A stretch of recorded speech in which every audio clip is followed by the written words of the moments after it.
chơi tôi được có cái gì đi mẹ chạy đi đi vào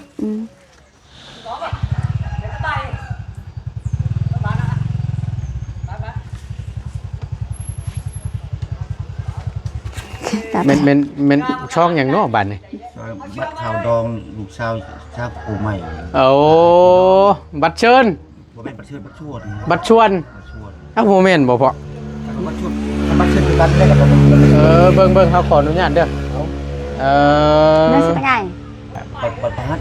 เป็นกำลังใจให้ทั้งแม่และลูกว่าซั่นซะนับจากนี้ไปก็ให้ใช้ชีวิตแบบเชื่อให้มีความสุขนั่นแหละว่าซั่นซะเนาะอบทุกข์หลายก็บ่ดีแต่คนเฮาคิดหลายเรื่องหลายราวกุ้มใจเด้อบ่แห้งแหละ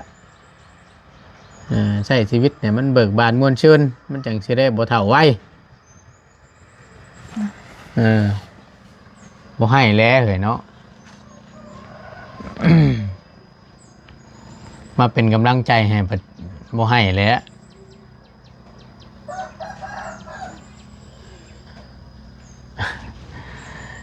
โอ้ยพี่น้องไง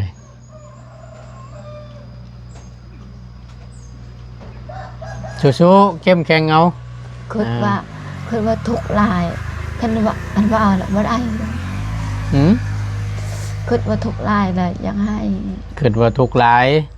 แล้วคิดมาแล้วมันต่ำใจบ่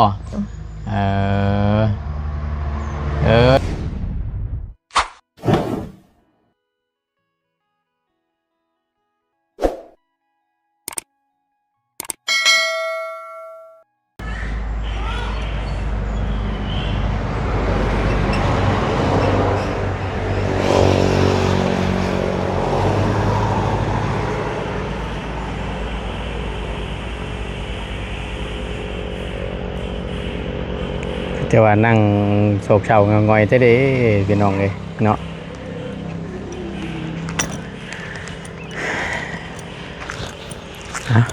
เข้าไปเยี่ยมยามทักทายเพิ่นก่อนเนาะแต่ว่าอากาศมันเย็นบ่นั่งอยู่ห่มหลังบ้านนี่คือวิวมันได้บ่เอ้ยฮะวิวมันได้บ่วะแต่ว่านั่งอยู่ห่มคักแท้สนอกว่ะ สบายดีโอ้คอยเบิ่งเข้าแตกนี่บ่บรรยากาศเนาะใช้อันนั้นน่ะบ่กินน่ะบ่ข้าวเช้ายังอยู่โอ้ยเนาะตื่นแต่เช้ายังบ่ได้กินข้าวเช้าอยู่ได้ยังกิน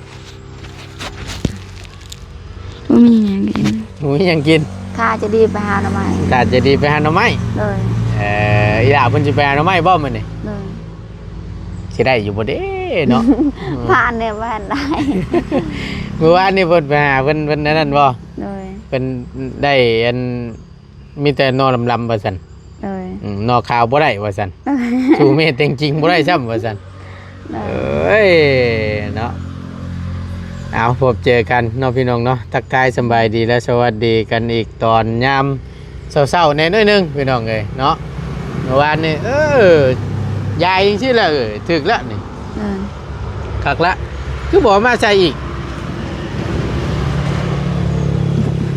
ตอนแรงฮะตอนแรงช่วงหนึ่งแรงเลยมาใส่อีกนี่ยาชุดดนี่ให้มันเต็มนี่ดินอันนี้เขาก็ยังเดือดหลายอยู่เด้เนาะเดือดหลายอยู่ดินอันนี้เขานี่เป็นเท่าไหร่เดี๋ยวนี้คือลบหน้าลบตาเขาแทะอายเขาบ่หรือว่านั่นใดหันหน้ามาเขาพี่ตะกัวอยู่เห็นอยู่ในกล้องอายยังอายเขายังอายอยู่ในกล้องอายยังว่าพันเจ้าจีนเนาะโอ้ยมีรองเลย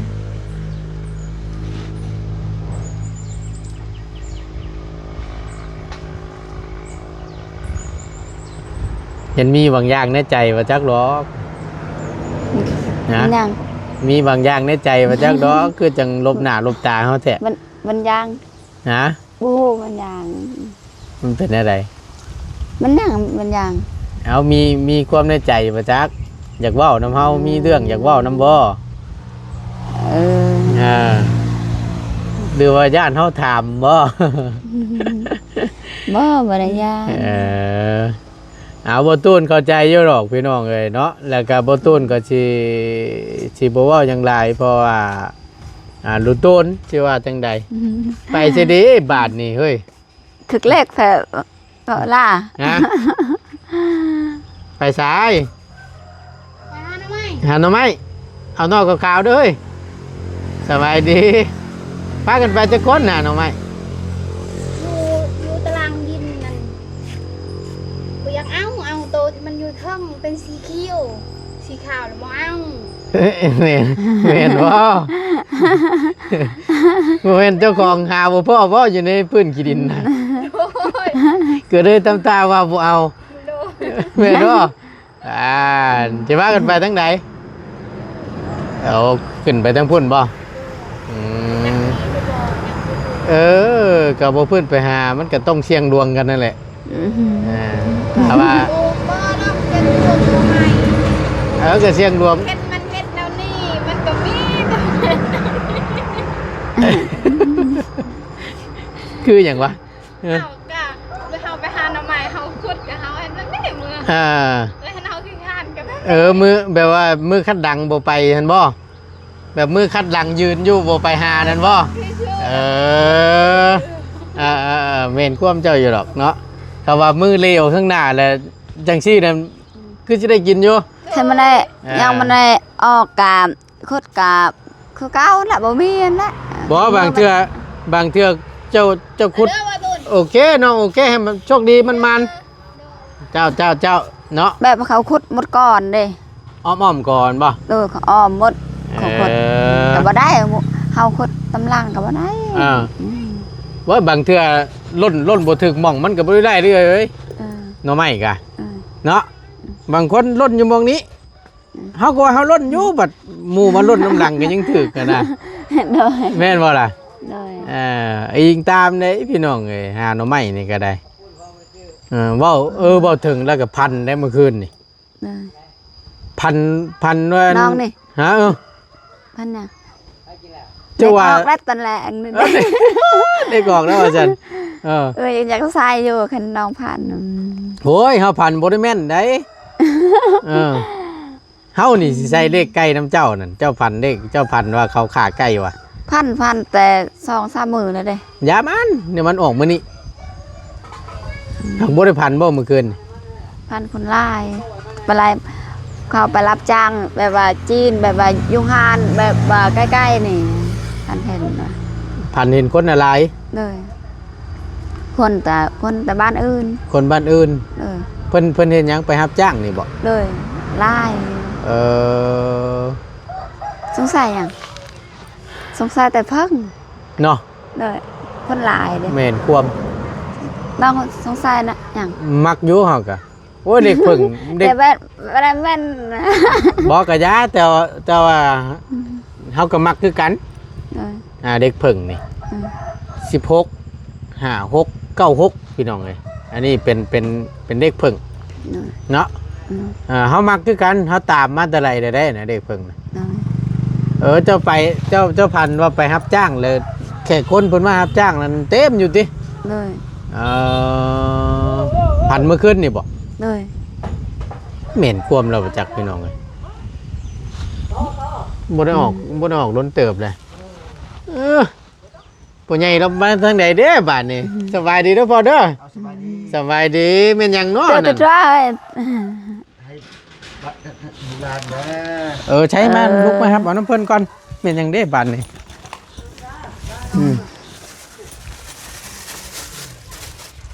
ชื่อตัวเล็กเขาก็ดีนะ đi mẹ chị đi ดีป่ะ ừ.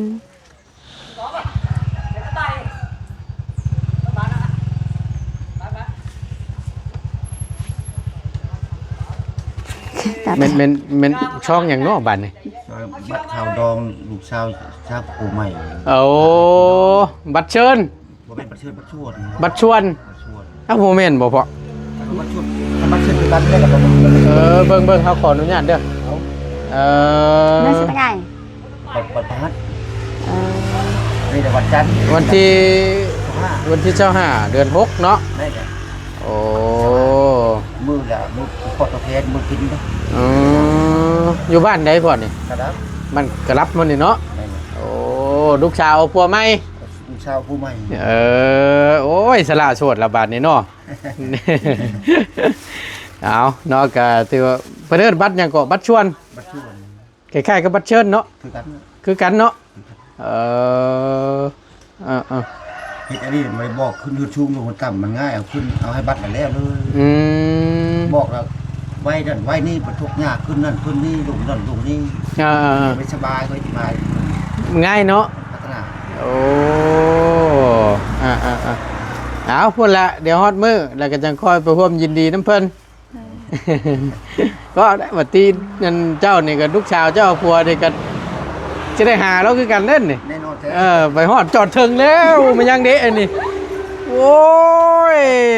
เอาขอบใจหลายๆเด้อพ่อเด้อโอ้ยตกใจเบิด ไปดีเลย ว้าสบายดีเปิ้นมาส่งบัตรชวน บัตรกลับไปมันกลับไหม นี่นะอ่านมึงด้วยได้เบิ่งหาเอ้ย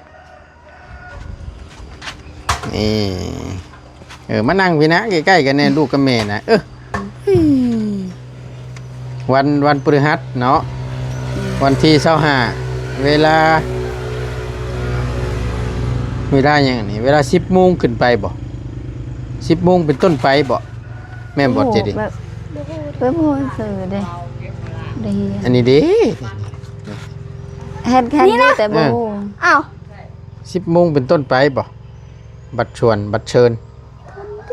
ประมาณนั้นเนาะละว่า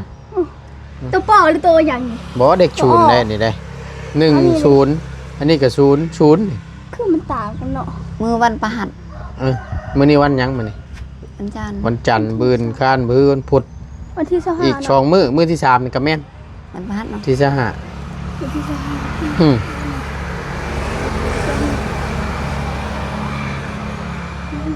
เอาจับอ่านเบิ่ง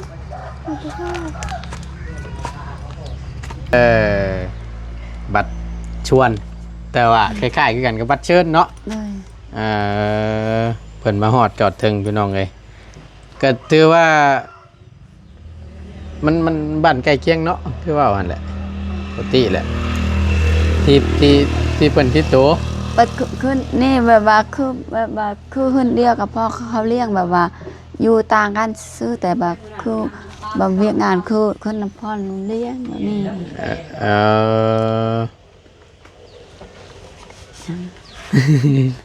นี่แต่เสื้อเดียวนี่แหละเขามาส่ง บ่ แบบว่า มาเลย อืม ให้หนึ่งจะงานเราเองแต่เรา เป็นไง ใช้ไผคนใดสิไปหาหน่อไม้ ไปหมด พอเลี้ยงไปบ่ล่ะ ไป ดอกแค่น้ำน้องดอกแค่น้องเลี้ยง ไปยัน น้องเจดี คงมีไปหรือบ่ให้เราไป กงมีไปอยู่บ่ไปหา ซักเสื้อผ้าไปให้เราไปโอ้โหค่ะ เมื่อวานนี่ไปได้จักนอกก็ ได้ชุดนอน ได้10นอ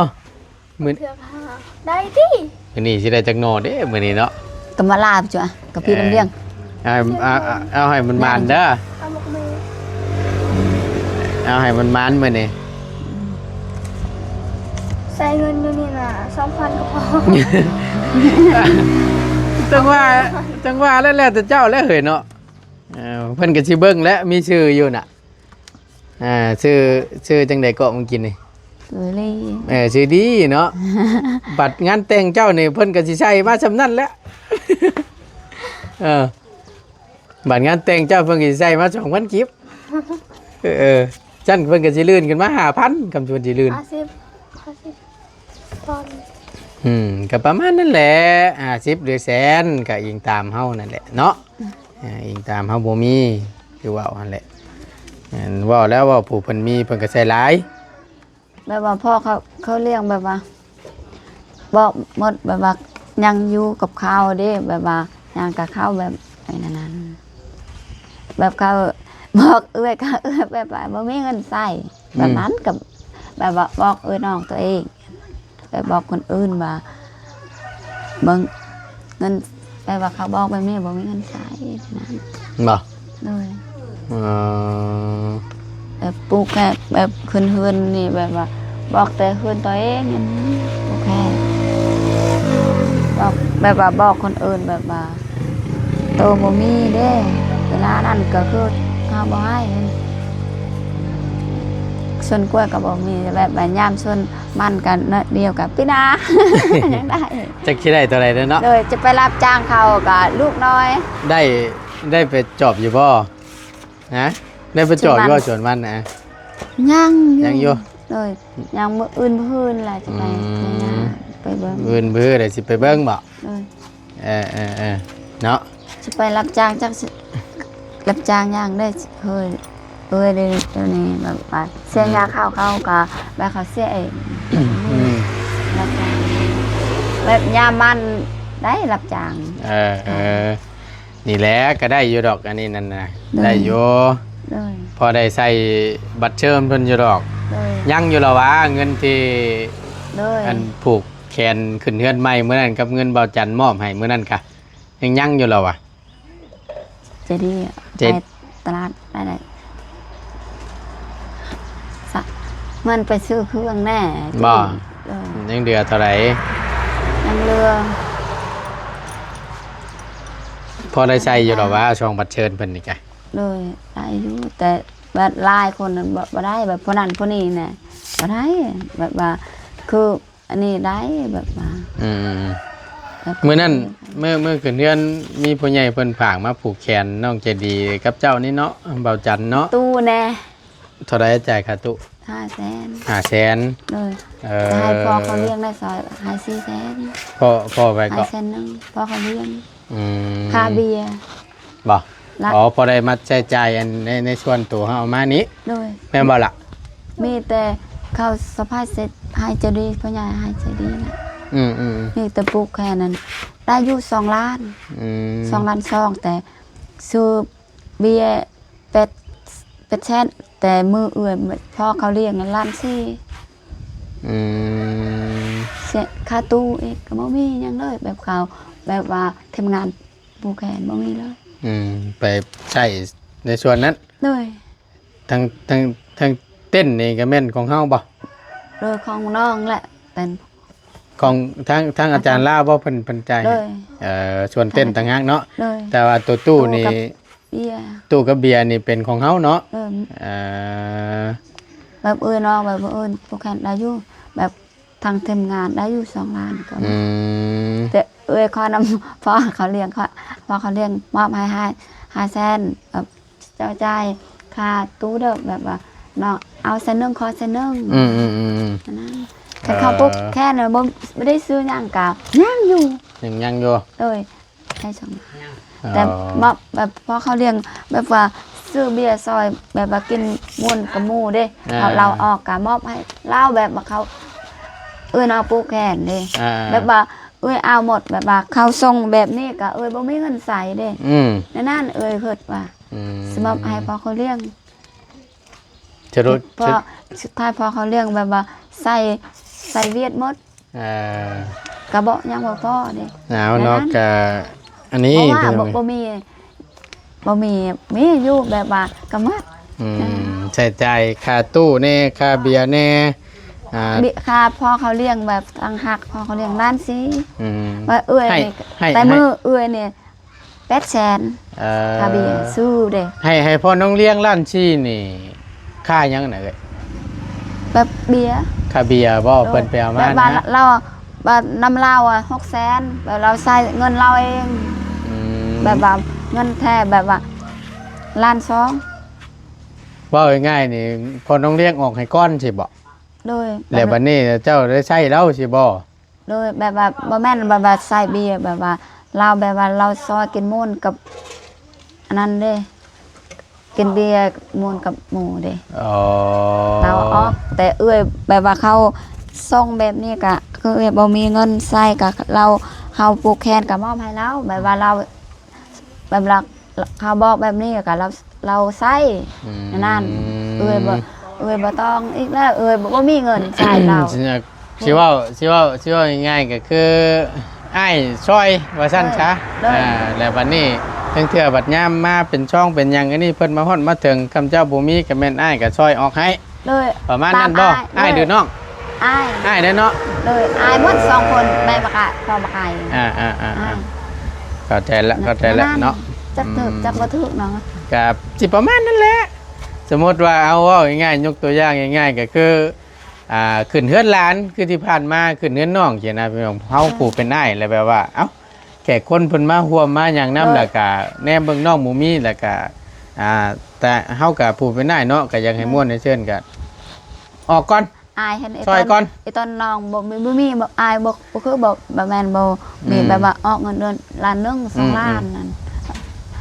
อายซอยได้ แบบว่าน้องแบบว่าไอ้ต้นเด็กแบบว่าให้ม่วนเงินล้าน ซอยก่อน ซอยก่อนบัดบ่มีกะยาแบบนั้น ขอให้มันวิทย์มันว่าง เลย ขอให้มันวิทย์ช้าเนาะ เลย สิประมาณนั้น เลย ดีแล้วซอยกันฮักแพงกันแหละ ให้เราแบบว่าล้าน170,000กะเราให้ขึ้น500,000แบบว่าเอา100,000ค่าให้ค่าตู้ค่าเบี้ยให้เราใส่เด้เราก็บ่มีคือกันแบบว่าเงินนั่นก็แบบว่าเราเสียแบบเงินเบี้ยก็ยังบ่พอล้าน4เด้ก็ให้เรา600,000ให้500,000ก็2คืนแบบ400,000ค่าตู้อีก ได้ใช่อยู่หรอว่าซองนี่ ให้100,000ได้ ได้เส้นเดียว เลย100,000เดียว หักค่านี่ค่าสินบัดเห็นได้ เลย ข้างแน่ลิสเนาะ ผู้ละแบบว่าผู้ก็20,000ก็มีแบบกับคนลาวผู้50ก็มีผู้ละ แล้วแต่เนาะ ก็มีเลยแบบตอนเขาพูด พี่น้องเอ้ยเดี๋ยวสิให้ทั้งอันลานเพิ่นสิยันว่ามันช่วยเดี๋ยวเผาไปหาหน่อไม้หน่อมันก่อนสิไปก็ห้องท้องก่อนเด้อล่ะเด้อเอาคนกินขนมก่อนเอาห้องท้องก่อนซื้อขนมมาต้อนมื้อนี้เด้อเดี๋ยวกินรถนะกินรถบ่เป็นจังดอกแบ่งแม่กินน้ำ จนใช้บัตรล้ นอกเบิ่งแซ่บอยู่บ่น่ะ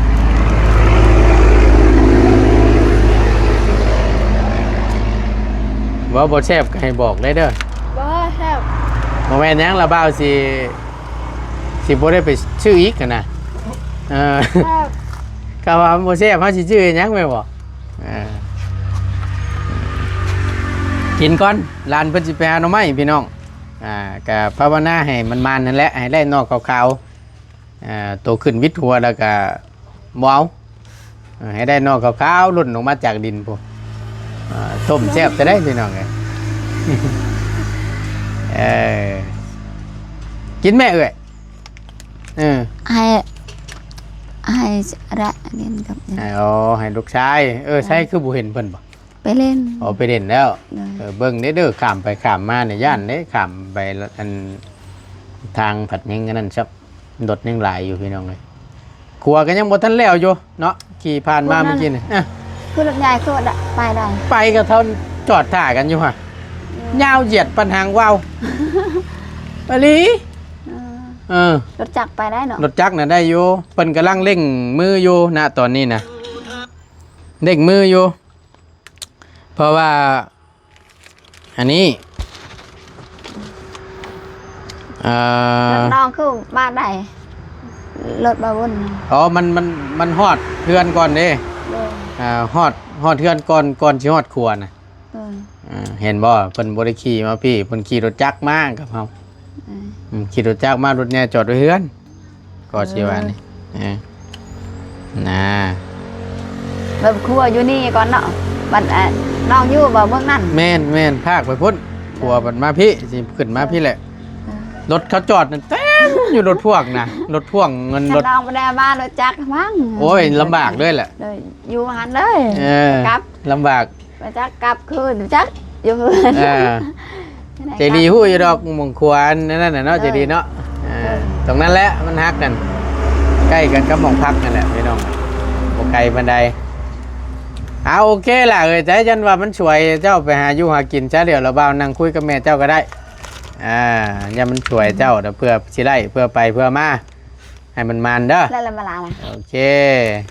สบายดีสบายดีเดี๋ยวเราว่านั่งคุยกับแม่เจ้าก็ได้ ลำทำไม ยันว่า ลานเพิ่นเข้าไปหาหน่อไม้พี่น้องเพราะมันนั่นแหละ หน้าเพิ่น ขนม เอาเนาะขออนุญาตนั่งพูดคุยน้ำเอื้อยแล้วก่อนพี่น้องเลยกินน้ำเจ้ากะยังได้อยู่เด้ไว้ให้ลูกกันตั้งฮักก็สิว่านี่เอาเนาะพี่น้องกะอันนี้บ่แม่นบ่ตุนอันนั้นเด้อพี่น้องเด้อมันอยากให้เข้าใจนำกันบ่แม่นว่าเสียมาตอกย้ำกับทั้งเอ้ยแล้วบ่แม่นเด้ออันนี้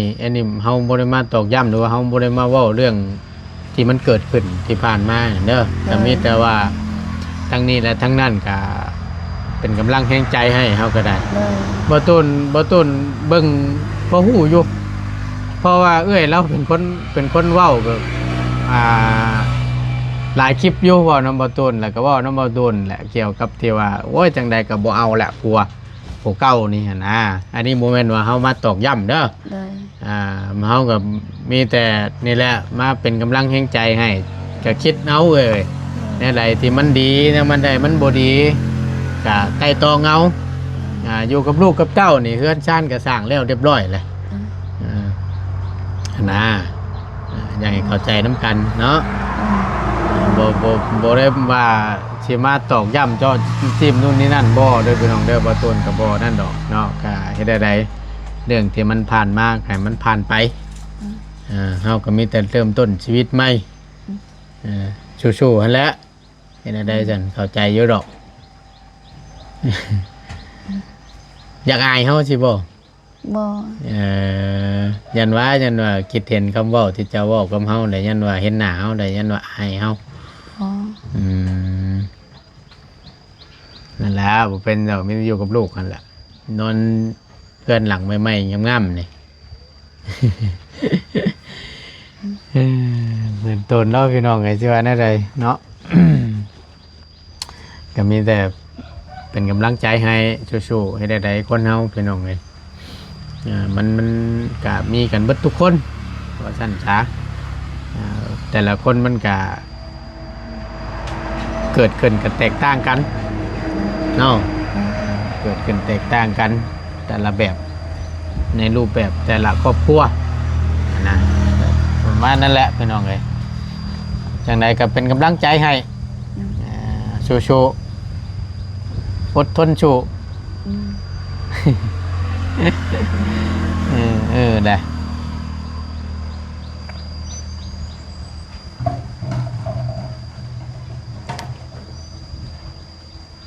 มีอย่างอยากว่ากับเฮาอยู่ปะ เห็นลุงโนนว่าท่อมหมดนี่ว่าเกิดในใจบ่ม่วนนี่ยังทันท่อมนี่ใจม่วนล่ะท่อม อันแบบใดก็ นี่ท่อมหมดนี่ อ๋ออันนี้บ่อันเอาลูกลังนี่มาเอาหินเฮมาถมหมองนี้นะลุงหนวดว่าแนวใด ให้ท่อมหมดนี่ลุงโนดก็เศร้าให้ว่านี่ซะ5โลเพิ่น2คนก็มาลุงโนดกับใจดีรอนึงลุงโนดเท่า หารอบว่าถมนี่นะจิตใจบ่ม่วนเนี่ยก็ได้ยังถมบ่แล้วครับ เลย ไว้ก่อนเนาะ บ่เป็นหยังดอกมันก็อยู่ใกล้ๆนี่ยามเฮาว่างเฮาก็เป็นยุ่งเอามาแล้วก็ถมกันไว้ยันดินมันเจือนมันหยังเวลาฟ้าลงฝนตกมามันก็จังอย่างน้อยมันมีขี้หินอันนี้เด้มันสิดีกว่าใกล้กว่าเฮาบ่ถมเพราะว่าดินแห้งก็ยังเดือดหลายอยู่เนาะดินแห้งก็เดือดหลายอยู่ชายก็ยังหลายเนาะหาเงินแล้วชื่อท่อนี่ประมาณสัก3ท่อ4ท่อมาว่างนี่แห่ซื้อปูนมา ตัวนี้ เฮ็ดหม่องทางเข้าเฮือนนี่เพราะว่าหินแห่ก็ยังพี่น้องไอ้ทรายก็ยังคำว่าชื่อปูนมากกะสอบ1ก็จะว่าพ่อประจักสอบ2สอบนี่นะพอได้มาถมหม่องทางขึ้นปูนก็พอได้มาจิกมาหยังนะเนาะพอได้ทางเข้านี่ง่ายเด้นี่พอเอาไว้ก็คือฮู้นะพี่น้องจักเราเสร็จเมื่อใดจักยามใดเราสิได้เฮ็ด เฮ็ดบ่เป็น เห็นบ่เป็นซื้อท่อบ่ฮู้ว่าท่อหนึงเท่าใดเนาะท่อระบายน้ำนะพี่น้องสิบ่แพงปานใดติเนาะทำไรตัวนั้นถมทางเข้าทีแรกบ่ตูนคิดอยู่นะทีแรกเฮาคิดอยู่ถ้าว่างบเฮาเรือพี่น้องเพิ่นว่าคำว่างบเรือนั้นบ่ตูนเอ้ยว่าซั่นอันชื่อท่อวางตรงหน้าบ้านนั่นเฮ็ดเป็นทางเข้าให้น้องเจดีกับแม่แน่ว่าซั่นนี่มันคงยุ่มนี่ว่าซั่นแต่ว่างบเฮามันผัดบ่เหลือผู้ดีเลยเฮาจัดสรรใจกับบานประตูพวกชื่อเอาดอกอะไรมันแล้วก็มันเดือกับซ้ำเทียนนั่นแหละก็มอบให้ทั้งน้องเจดีให้เป็นยิบชิ้นกับเจ้านั่นแล้วก็เบิดเลยบานนี้แต่ว่ามันเดือลายเขาก็ว่าอยากชื่อทอและมาไว้ให้พอได้วางให้ คือว่า ยังบ่ได้ไปบ่น่ะจะรวยบ่กินข้าวก่อนพี่น้อง เอาเนาะกะสมมาพักควรน่ะพี่น้องเอ้ยเนาะเยี่ยมยามทำข้าวให้กำลังแรงใจกันเนาะจังใดก็สู้ๆนะเป็นกำลังใจให้เฮาก็ได้มันสิเป็นอย่างกะยามันแหละมันอย่างมันสิเกิดกันมันเกิดโลดแหละได้ซั่นนี่แต่มันเป็นไปได้พี่น้องเอ้ยที่ว่าใดบ่มันก็เฮาก็เว้าหยังบ่ได้เนาะนี่แต่ว่าทั้งนี้และทั้งนั้นก็เป็นกำลังใจให้ทั้งแม่และลูกว่าซั่นซะนับแต่นี้ไปก็ให้ใช้ชีวิตแบบเชื่อให้มีความสุขนั่นแหละว่าซั่นซะเนาะอบทุกข์หลายก็บ่ดีแต่คนเฮาคิดหลายเรื่องหลายราวกุ้มใจแต่บ่แห้งแหละใช้ชีวิตเนี่ยมันเบิกบานม่วนชื่นมันจังสิได้บ่เฒ่าไวบ่ให้แล้วเฮ้ยเนาะ มาเป็นกำลังใจให้บ่ให้แล้ว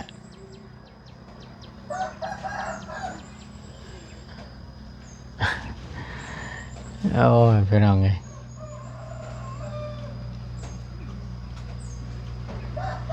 สู้ๆเข้มแข็งเอาคือว่าทุกข์หลายคันว่าเอาละบ่ได้คิดว่าทุกข์หลายแล้วอยากให้คิดว่าทุกข์หลายแล้วคิดมาแล้วมันต่ำใจบ่เฮ็ดได้คนเฮาเอ้ยมันก็มีปะปนกันไปหั่นแหละเฮ็ดได้ซะมันก็มีผู้มีผู้บ่มีมันก็ทุ่มเทหั่นแหละยังโชคดีใดเฮาบอกมันนะเจ้าน่ะยังโชคดีอยู่ที่ผู้ใหญ่เพิ่นยื่นมือเข้ามาช่วยชดช่วยได้เฮือนได้ซานจนแล้วยังโชคดียังมีบุญอยู่ใดเอ่ยบางคนนี่น่ะเฮานำเสนอหรือว่าถ่ายคลิปลงไปให้พี่น้องเพิ่นได้เบิ่งให้ผู้ใหญ่เพิ่นได้เบิ่งก็ยังบ่มีก็ยังมีได้มันยังบ่มี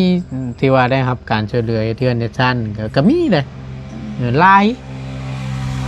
อันนี้ถือว่ายังมีบุญต่อผู้ใหญ่เพิ่นใดเพิ่นเห็นเพิ่นโตนเมตตาสงสารนะเพราะฉะนั้นแล้วเฮาไล่ถือว่าสบายให้ห่วงไปแล้วผ่านไปแล้วในจุดนี้ให้เจ้าคิดย้อนเบิ่งตั้งแต่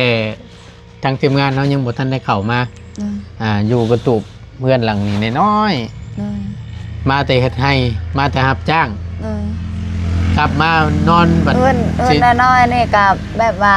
คือไม่กระจาดกันนี่กับค่ายแม่ก็ไม่กระจาดกะแบบว่าคือแบบเป้มันแล้วอยู่มาได้นั่นแหละนี่แม่กระจาดนี่กะอาจารย์เล่ามาเชื่อให้อยากนอนแบบว่ามาแต่เฮ็ดเวียกไม่เมื่อยอยากนอนให้เต็มอิ่มปัดฝนตกลงมาหลังคาหัวลงมาใส่หูปีกแม่นบ่ล่ะอันนี้โชคดีแล้วเฮาไล่เฮือนเลยเฮาเป็ดรับจ้างเฮ็ดเวียกมาเมื่อยๆนอนสบายพักผ่อนร่างกายก็สิได้สดชื่นเช้ามีแฮงแบบได้ไปเล่นไฟแล้วแบบว่าอยู่ตารางเอ็นแบบว่าเย็นเด้มันอยู่เฮือนตู้นั่นก็อยู่บ่ได้ฮ้อนแบบลูกนอนก็นอนบ่ได้แบบไปนอนเพิ่นเข้านั่นแหละก็ถือว่าโชคดีแล้วเฮาก็ยังว่านะบัดนี้ก็บ่ได้แบบว่าเล่นเพิ่นเข้าแล้วมาอยู่ตารางเองสบาย นั่นแหละคือเขาว่าแล้วบ่ต้องคิดจังใดเด้อ โดย คิดมีคำคิดก็มีแต่ว่าเฮาสิเฮ็ดได้สิหาเงินหาคำได้เลี้ยงลูกเลี้ยงเต้าให้มันใหญ่นี่สิไปเฮ็ดหยังรับจ้างครับบ้านหยังจังซี่หาหยังเด้มาขายจำนั้นบ่ต้องคิดดอกเฮ็ดได้เจ้าบ่ต้องน้อยเนื้อต่ำใจดอก อยู่นี่จักขายหยังแบบว่ากล้วยก็บ่มีแบบนี้กล้วยแบบว่า นั่นแหละเขาก็วางแผนเอาหั่นแหละวางแผนชีวิตนั่นแหละเพราะว่าเขาไล่จุดนี้แล้วก็ถือว่าวิทย์ไปในจุดนี้มีแต่ว่าช่วยกันหักแพงกันเอ้ยน้องญาติพี่น้องก็ได้อยู่น้ำกันนี่ใดๆบัดยามเจ็บยามเป็นมาบัดพอได้เบิ่งได้เต้นได้เล่นหากันนี่ใดๆสายเลือดมันก็ตัดกันบ่ขาดดอกเนาะหักแพงกันเบิ่งแย่งกันเด้อเป็นกำลังแห่งใจให้เราก็ได้เนาะว่ามากกับน้ำตาเกิ่มหน่วยเราก็ได้น้องเลยเจ้าโอเคสั่นไปมิตรว่าทั้งบ่ตูนก็สิได้ขอจบคลิปก่อนพี่น้องเลยผิดพลาดประการใดกราบขอโทษขออภัยน้ำลายๆเด้อแล้วก็ขอโทษทั้งเอ้ยน้ำลายเนาะถ้าหากว่าถามไปแล้วหรือว่า